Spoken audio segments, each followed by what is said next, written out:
আসসালামু আলাইকুম। আসেন আপনাদেরকে সিদরাতুল মুনতাহায় নিয়ে যাব। কখনো কি মনে স্বাদ জাগছে যে সিদরাতুল মুনতাহায় যাব? আপনি যদি মুসলিম হয়ে থাকেন একবারের জন্য হইলেও সিদরাতুল মুনতাহা এই শব্দটা শুনছেন। এটা আসলে কি? এটা হচ্ছে এমন একটা জায়গা যেখানে জিবরাইল আলাইহিস সালাম যেতে পারে, এরপর আর যেতে পারে না। মানে আল্লাহ তাআলার সবচেয়ে কাছের ফেরেশতা যারা আরশ বহনকারী তাদের ব্যতীত যে সবচেয়ে কাছের ফেরেশতা সে হচ্ছে জিবরাইল আলাইহিস সালাম। তিনিও এই সীমার ওপারে যেতে পারেন না এবং এই সীমার ওপারে কি আছে কেউ জানে না।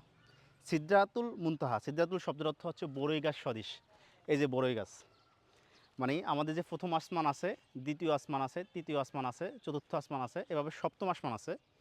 এরপরে একটা জায়গা আছে যার নাম হচ্ছে সিদরাতুল মুনতাহা এবং এরপরে পৃথিবীর কোনো মানুষ যেমন হজরত মুহাম্মদ সাল্লাল্লাহু আলাইহি ওয়াসাল্লামও এখানে গিয়েছেন।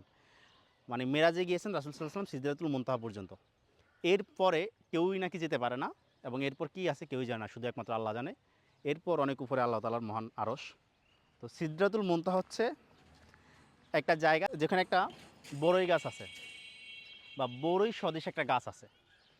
আবার অনেকে বলে যে না সেখানে বড়ই গাছ নেই, আরবের যেই প্রবাদ আছে বাগধারা আছে সেখানে সিদরাতুল মুনতাহা বলা হয় এমন একটা সীমাকে যেটা হচ্ছে একেবারে শেষ সীমা, মানে যে যার পরে আর কেউ যেতে পারে না সেটাকে সিদরাতুল মুনতাহা বলা হয়।